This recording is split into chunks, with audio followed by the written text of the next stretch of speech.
Mantan Menteri Pemuda Olahraga Menpora Roy Suryo memenuhi panggilan pemeriksaan sebagai terlapor dalam kasus tuduhan ijazah palsu Presiden ke-7 Joko Widodo.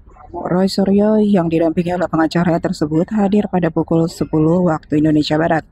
Selain Roy Suryo, Dr. Tifa juga sebagai terlapor juga hadir memenuhi panggilan penyidik di Direktorat Kriminal Umum Polda Metro Jaya.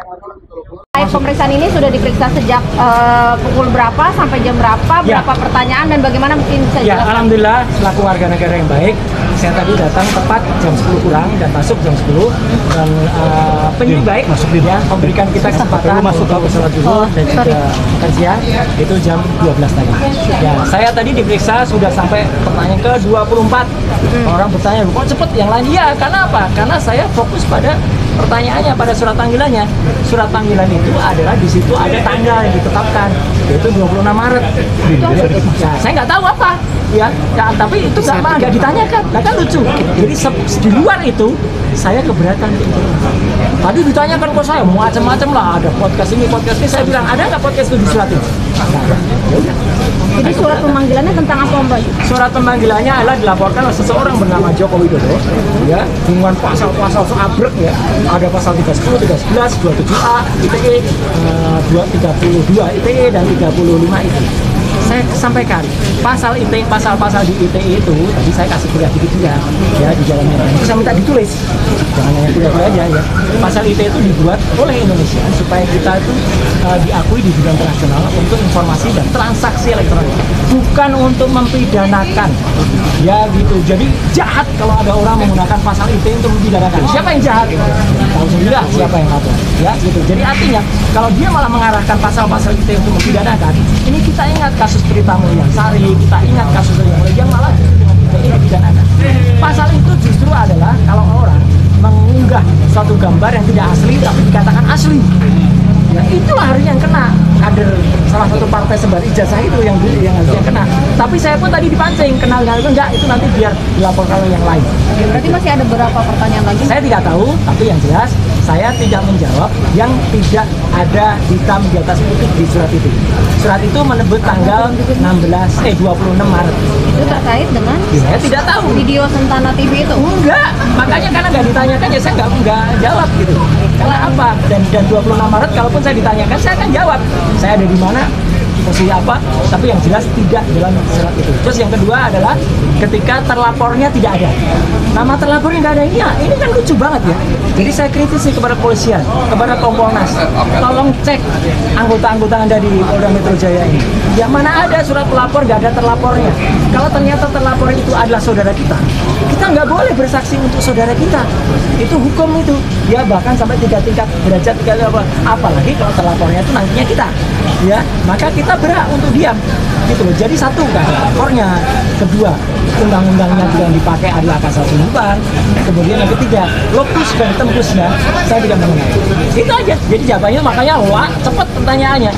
Sama karena jawaban saya selalu sama. Ketika ditanyakan itu saya jawab itu lagi. Hari ini pemeriksaan Mas Roy doang sendiri atau saya dengan Dokter Tifa? Ada Dokter Tifa. Dokter Tifa? Ya. Mas Roy didampingi siapa aja? Saya didampingi kuasa hukum saya. Ya. Oke, itu ya. Makasih ya. Makasih. Terakhir Bang. Kan kemarin Pak Jokowi bertemu dengan dosen pembimbingnya tuh. Kita tanggapan dari salam hormat saya kepada Pak Kasmujo. Bang,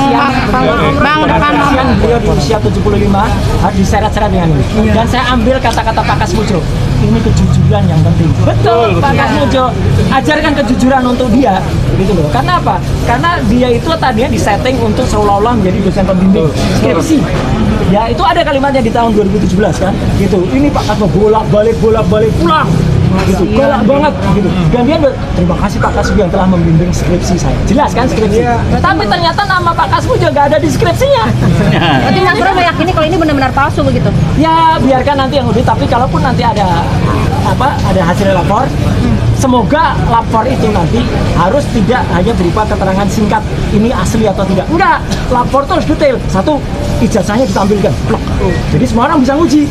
Sama enggak itu yang diunggah oleh si kader partai itu? Kalau beda, berarti kader partai itu menyebarkan hoax. Gampang kan?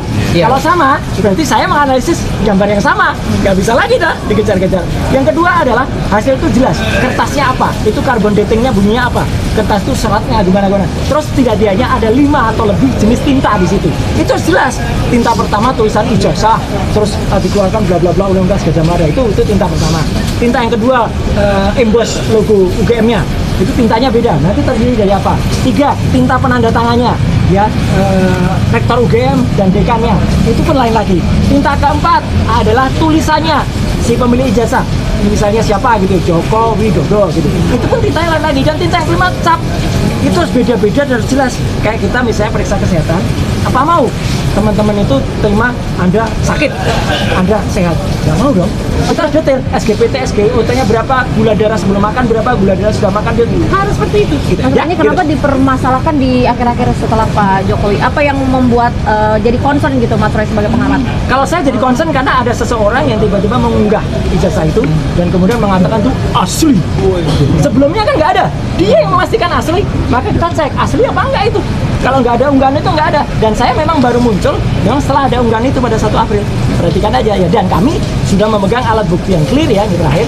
Alat bukti yang clear yaitu apa? Skripsi yang diterima secara resmi oleh saya, Dr. Rismon dan Dr. Tibas itu ya gitu. Oke, clear ya. Lanjut ya, Terima kasih ya teman-teman. Mendukung. Masya Allah.